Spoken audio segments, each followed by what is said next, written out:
Hey, this is Emmanuel, and today I'm excited to announce the pre-authorization feature of our Scotiabank Payment Gateway Plugin for WooCommerce.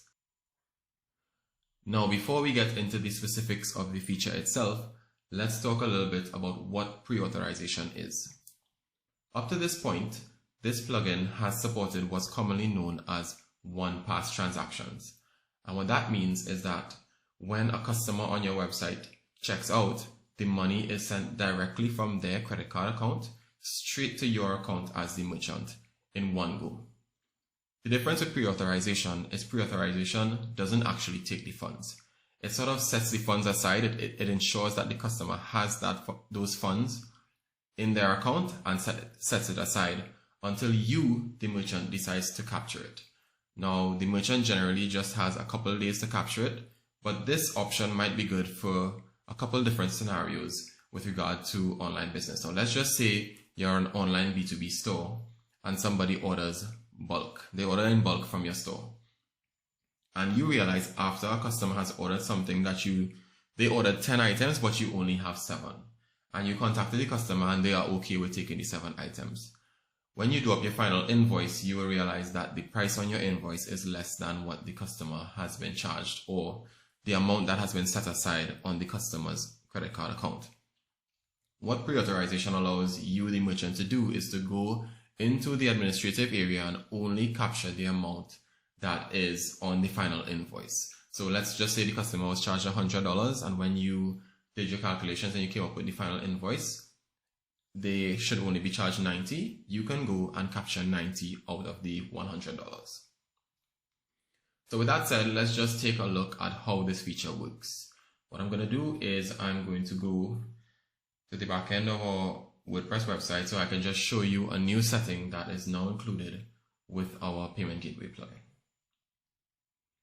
And this setting basically allows you to switch between direct sales, which is the one-pass transactions, and pre-authorization, which we refer to as two-pass. So we now have a transaction type drop down here where you can choose between pre-authorization and sale, which is to capture the funds immediately. Now, I already have mine set on pre-authorization just for this demo. So let's just take a look at some of the differences that occur when we choose pre-authorization. So what I'm going to do is I'm going to pretend to be a bulk sticker vendor, and I'm selling these lovely waving pop stickers. And we can assume that this customer wants to order, let's just say 100 stickers, right? So we're going to add 100 to the cart and we're going to proceed to checkout.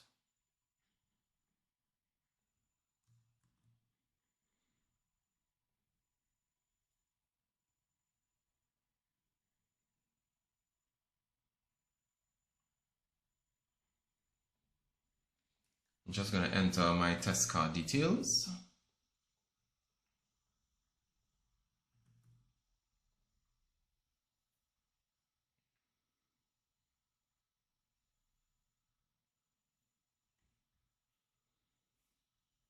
And we're going to see a couple different things now that we've switched the plugin to pre-authorization mode. First is that we've added a more relevant thank you message, just letting the customer know that yes, we have received their order. However, the payment is currently only authorized, right? And it says your order will remain on hold until the merchant captures the payment. So the customer immediately knows that, hey, my order has been received, but payment has not been fully captured. Now let's just take a look at the back end of your website so you could see as the merchant how the order comes in. You'll see that this order came in a minute ago, but it's on hold. And that means it's not completely finished as yet, right? You would see that we added a couple order notes here that says the pre-authorization has been approved, and you get some additional information here with regard to the reference number and the date and time and so on. Now you as the merchant just continuing with our example, you as the merchant go to your warehouse and you realize that you only have 70 of these stickers.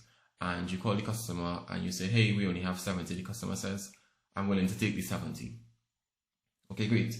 You haven't captured any money as yet. So what that means is that you can go onto Scotiabank's merchant administrative portal and capture only $70 of the 100 that was initially charged. So let me just go into the orders here.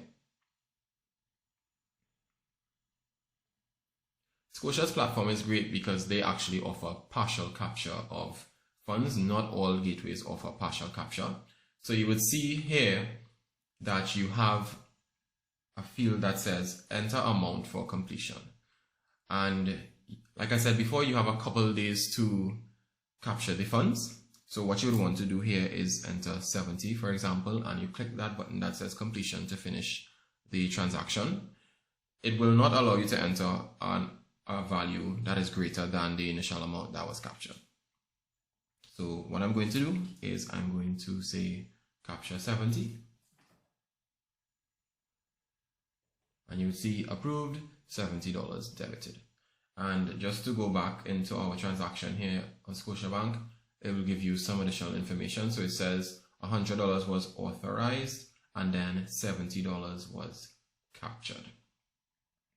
And what you want to do to make it full circle is just, since these two platforms don't talk to each other just yet, what you want to do now, since you've captured that $70, is you want to go back to your order here. And you want to change it to completed or processing. And that will trigger all the emails that will be sent to the customer via WooCommerce. All right. With that said, that's just a quick overview of the new pre-authorization feature included in the latest release of our plugin. That's version 2.2. If you have any additional questions or if there's anything else we can help you with regard to setting up and managing your online store, feel free to reach out. Have a great day.